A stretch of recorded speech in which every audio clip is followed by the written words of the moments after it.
Hello friends, the unique अकॅडमीच्या special MCQ सिरीजमध्ये आपले स्वागत आहे.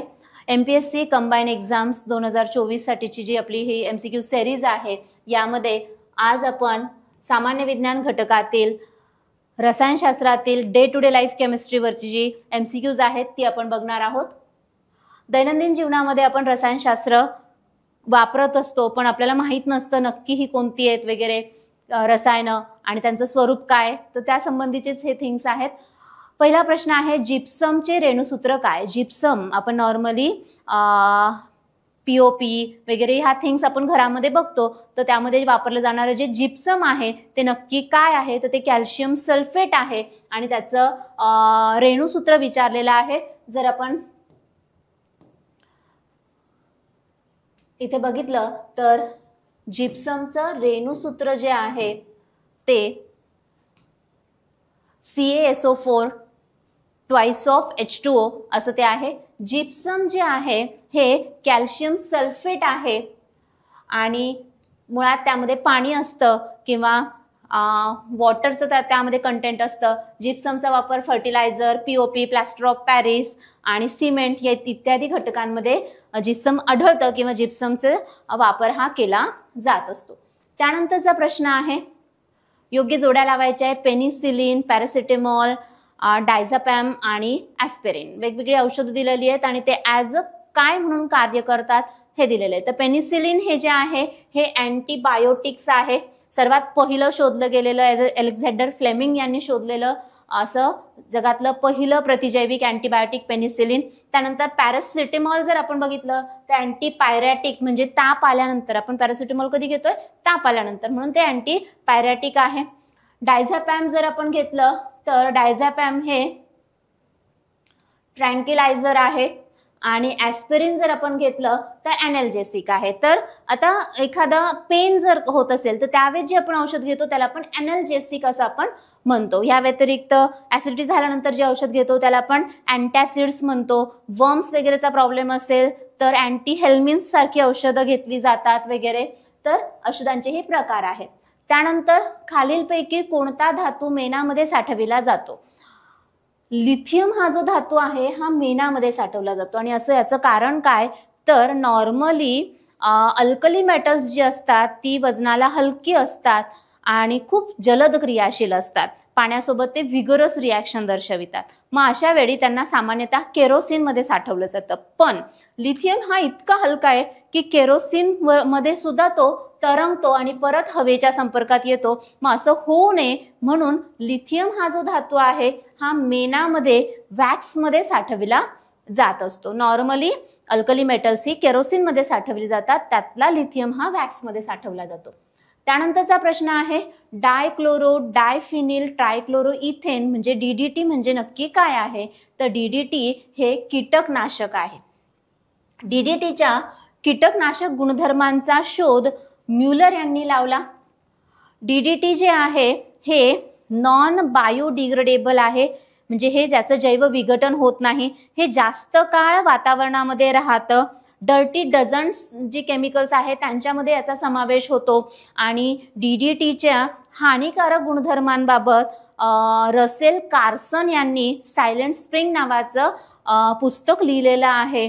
DDT हे फॅट सोल्युबल असल्यामुळे शरीरामध्ये साचत जातं आणि त्याचं बायो अक्युमुलेशन होतं, जे फूड चेनमध्ये पुढे हानिकारक परिणाम घडवून आणतं. त्यानंतरचा प्रश्न आहे, संगमरवर किंवा चुनखडी मार्बल्स ज्याला आपण म्हणतो त्याचं रासायनिक नाव काय आहे? मार्बल्स नक्कीच आपण डे टू डे लाईफ मध्ये बघत असतो, तर त्याचं रासायनिक नाव काय आहे? तर जर आपण घेतलं तर कॅल्शियम कार्बोनेट जे आहे CaCO3 कॅल्शियम कार्बोनेट हे काय आहे? तर मार्बल्सचं रासायनिक नाव आहे. नॉर्मली कॅल्शियम कार्बोनेट जे आहेत हे आपण बऱ्याच ठिकाणी डे टू डे लाईफ मध्ये वापरतो. त्यानंतरचा प्रश्न आहे, ॲसिटोन व बेन्झिन या घटकांना त्यांच्या मिश्रणातून या प्रक्रियेने वेगळे करता येते. आता ॲसिटोन झालं, बेन्झिन झालं, तर यामध्ये जर ॲसिटोन जर आपण बघितला तर तो कसा आहे तर संप्लवनशील आहे किंवा एक प्रकारे उडून जाणारा असा आहे. आणि मग त्यामध्ये जर आपण बघितलं तर हे दोघांचाही जर आपल्याला त्यांचे मेल्टिंग पॉइंट किंवा बॉइलिंग पॉईंट जर वेगवेगळे असतील तर त्यावेळी नक्कीच आपल्याला अशा पदार्थांचं आपल्याला काय करता येतं, तर फ्रॅक्शनल डिस्टिलेशन म्हणजे प्रभाजी ऊर्ध्वपातन. काय केलं जातं ह्या प्रभाजी ऊर्ध्वपातनामध्ये, की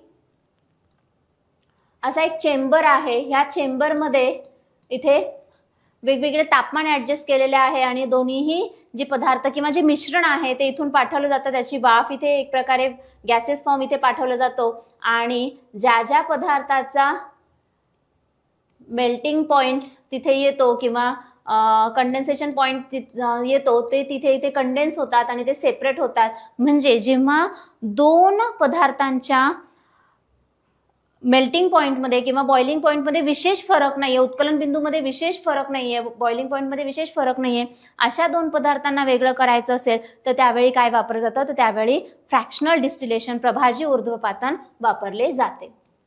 त्यानंतर खालीलपैकी कोणते कार्बनी संयुगे धूरयुक्त ज्योत तयार करतात?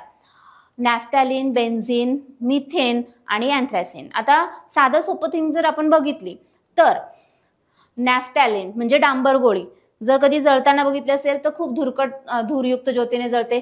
बेन्झीन पण आणि अँथ्रासिन पण मिथेन आपण कुठे वापरतो, बायोगॅस, नॅचरल गॅस या सर्वांचं मेजर कंटेंट मिथेन असतं आणि ते स्वच्छ निळसर ज्योतीने जळत असतं. आता हे कशावर ओळखायचं, तर जी ही ॲरोमॅटिक कंपाऊंड्स असतात, नॅफ्थॅलिन ॲरोमॅटिक आहे, बेन्झीन ॲरोमॅटिक आहे, अँथ्रासिन ॲरोमॅटिक आहे. ॲरोमॅटिक कंपाऊंड्स ही काय असतात, तर ॲरोमॅटिक कंपाऊंड्स ही धूरयुक्त ज्योतीने जळत असतात, तर ॲलिफॅटिक कंपाऊंड्स ही स्वच्छ निळसर ज्योतीने जळत असतात. मग ॲरोमॅटिक कंपाऊंड्स जर आपण घेतलं तर अ, ब आणि ड ही आहेत आणि ती धूरयुक्त ज्योतीने जळतात, तर मिथेन हा ॲलिफॅटिक आहे. त्यानंतरचा प्रश्न आहे, हरितगृह परिणामात पृथ्वीच्या वातावरणात डॅश डॅश वायूत डॅश डॅश प्राणांचे अभिशोषण होत असते.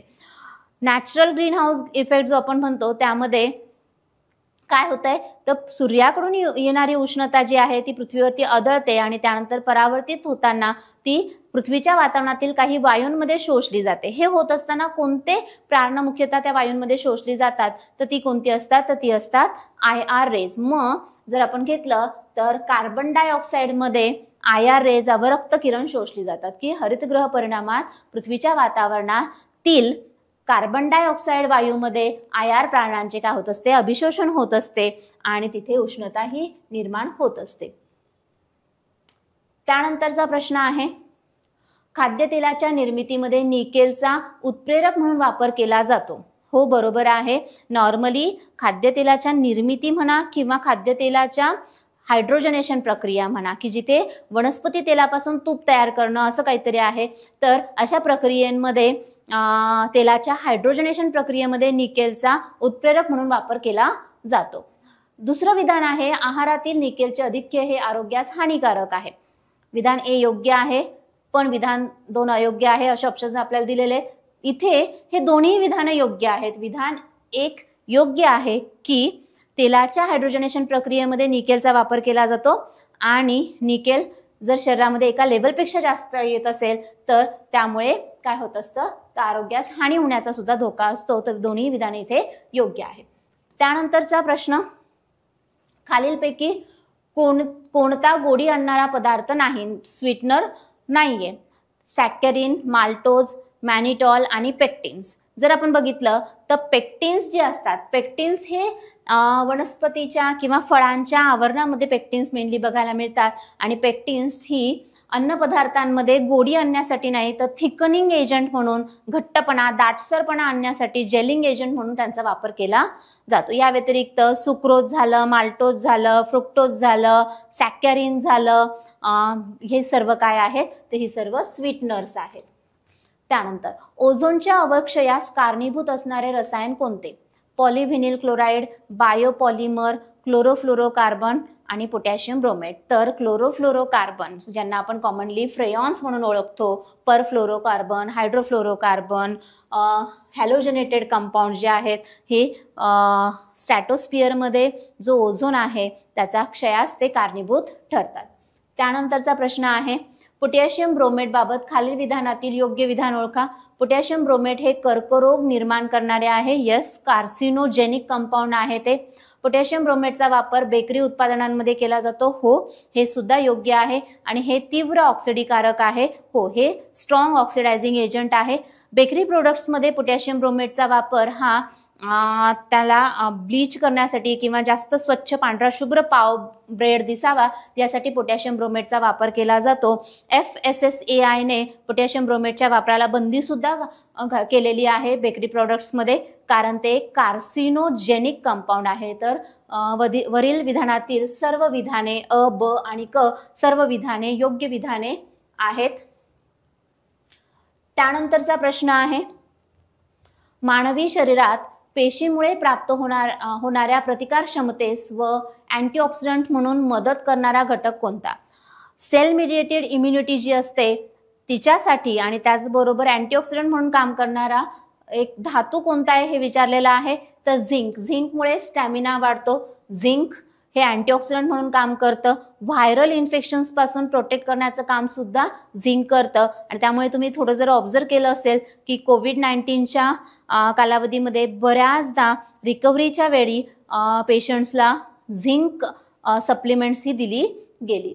त्यानंतरचा प्रश्न आहे, योग्य जोड्या लावा. मीना-माटा आजार, इटाई आजार, भोपाळ गॅस गळती आणि ब्लू बेबी सिंड्रोम. मीना-माटा आजार कशामुळे होतो? तर पाऱ्याचं संचयन झाल्यामुळे होतो. इटाई आजार हा कॅडमियम पॉयझनिंगमुळे होत असतो. भोपाळ गॅस ट्रॅजेडी मधला जो वायू होता तो मिथिल आयसोसायनेट आहे. आणि ब्लू बेबी सिंड्रोम होण्याचं कारण पिण्याच्या पाण्यातील नायट्रेटचं अधिक्य. तर यानुसार जर आपण बघितलं तर 1, 3, 4 आणि 2 म्हणजे पर्याय क्रमांक 2 हा या प्रश्नाचं योग्य उत्तर आहे. त्यानंतरचा प्रश्न आहे, खालीलपैकी कशाच्या मिश्रणास प्रोड्युसर गॅस म्हणतात? तर प्रोड्युसर गॅस जेव्हा रक्तोष्ण कोकवरून, लालबुंद कोकवरून अपुऱ्या हवेला जाऊ दिलं जातं तेव्हा कार्बन मोनॉक्साईड आणि नायट्रोजन यांचं जे मिश्रण मिळतं त्याला प्रोड्युसर गॅस असं म्हटलं जातं. हा जो प्रोड्युसर गॅस आहे हा विषारी आहे, कारण यामध्ये कार्बन मोनॉक्साईड आहे. यातून जो मिळणारा नायट्रोजन आहे हा अमोनियाच्या निर्मितीसाठी, त्याचबरोबर काच उद्योगांमध्ये क्षपक रिड्युसिंग एजंट म्हणून त्याचा वापर केला जातो. त्यानंतरचा प्रश्न आहे, काच हे मिश्रण असून खालीलपैकी कोणता घटक यात नसतो? सोडियम कार्बोनेट नसतं का, सिलिका नसतं का, कॅल्शियम कार्बोनेट नसतं का, सोडियम क्लोराईड नसतं? तर सोडियम क्लोराईड, मीठ नसतं काचेमध्ये, मीठ नसतं. काच हे सिलिका, सोडियम कार्बोनेट, सोडा ॲश, कॅल्शियम कार्बोनेट अशा घटकांचं बनलेलं असतं. काच हे मिश्रण आहे. त्यानंतर बोरॉन हे मूलद्रव्य डॅश डॅश या मूलद्रव्याशी डायगोनल सहसंबंध दर्शवते, डायगोनल रिलेशन दर्शवते. आपण जर आधुनिक आवर्त सारणी जर आपण बघितलं तर पहिल्या रो मधली जी मूलद्रव्य आहेत, पहिल्या आवर्तनातील जी मूलद्रव्य आहेत ती दुसऱ्या आवर्तनातील मूलद्रव्यांशी सहसंबंध किंवा दुसऱ्या आवर्तनातील मूलद्रव्य तिसऱ्या आवर्तनातील मूलद्रव्याशी सहसंबंध दर्शवतात. पण हे दर्शवताना त्यांच्या ग्रुप व्यतिरिक्त शेजारच्या ग्रुप मधील मूलद्रव्याशी सहसंबंध दर्शवतात. तर त्यामध्ये जर आपण बघितलं तर बोरॉन, आता जर आपण आधुनिक आवर्त सारणीमध्ये जर आपण बघितलं तर बोरॉन हा ग्रुप 13 चा आहे आणि ग्रुप 14 चा कार्बन आहे. तर बोरॉनच्या समोर जर डायगोनल रिलेशनशिप मध्ये जर आपण बघितलं तर कार्बनच्या खालचा जो आहे तो सिलिकॉन आहे. तर बोरॉन हा सिलिकॉनशी काय करतो? डायगोनल रिलेशनशिप हा दर्शवित असतो. म्हणजे दोन वेगवेगळ्या गणातील ही मूलद्रव्य आहेत पण त्यांची गुणधर्मांमध्ये काय दिसतं? साधर्म्य दिसते. त्यानंतरचा प्रश्न आहे, कृत्रिम पर्जन्य निर्मितीत खालीलपैकी कशाचा वापर होत नाही? मिठाचा. हो, आर्द्र अशा याच्यामध्ये मिठाचा वापर केला जातो. ढगांवरती मीठ शिंपडलं जातं, एक प्रकारे पसरवलं जातं. सिल्वर नायट्रेटचा वापर पण केला जातो, पण चुनखडीचा वापर केला जात नाही, क्विकलाइमचा वापर केला जात नाही. क्लाउड सीडिंग मधली ही घटक आहेत. त्यानंतर तुरटीचे रासायनिक सूत्र काय? ॲलम, तुरटी याला आपण डबल सॉल्ट म्हणून ओळखतो. की यामध्ये काय बघायला मिळतं आपल्याला? तर यामध्ये आपल्याला 2 धातूंचं क्षार आपल्याला बघायला मिळत असतो, म्हणून त्याला डबल सॉल्ट म्हटलं जातं. तर तिथे कोणताही सोडियम असू शकतो, कॅल्शियम असू शकतो, तर एक्सच्या जागी आणि असा हा तुरटीचा वापर कुठे केला जातो? तुरटीचा वापर पाणी शुद्धीकरणासाठी वापरला जातो. त्याचबरोबर तुरटीचा वापर औषध निर्मितीमध्ये केला जात असतो. तर हे डबल सॉल्ट आहे. हे पोटॅशियम ॲलमचं सूत्र आपल्याला इथे बघायला मिळते. त्यानंतरचा प्रश्न आहे, अमलगम काय असते? तांब्याचे मिश्रण असते, शिशाचे संमिश्र असते, पारा व इतर धातूचे संमिश्र असते आणि वरील सर्व. तर अमलगम जेव्हा आपण म्हणतो तर अमलगम मध्ये नितांत आवश्यक असणारा घटक असतो पारा. तर पारा आणि इतर कोणताही धातू यांचं जे मिश्रण असतं त्याला अमलगम असं म्हटलं जातं. हे अमलगम कुठे वापरलं जातं? तर डेंटल अमलगम जे आहे त्यामध्ये पारा, कथील आणि सिल्वर असतं. दातांच्या कॅव्हिटीज भरण्यासाठी याचा वापर केला जातो. तर अमलगम म्हटल्यानंतर सर्वात महत्वाचा घटक येतो तो मर्क्युरी, पारा. तर आजच्या ह्या भागामध्ये आपण सामान्य विज्ञान ह्या घटकातील दैनंदिन जीवनातील रसायनशास्त्रातील जी घटक आहे त्या संबंधीचे आपण MCQs आपण बघितलेत. आतापर्यंतच्या ह्या सिरीजमध्ये आपण बायोलॉजी, फिजिक्स, केमिस्ट्री अशा घटकांचे MCQs बघितलेत. आपल्या येणाऱ्या परीक्षांसाठी ऑल द बेस्ट. थँक्यू.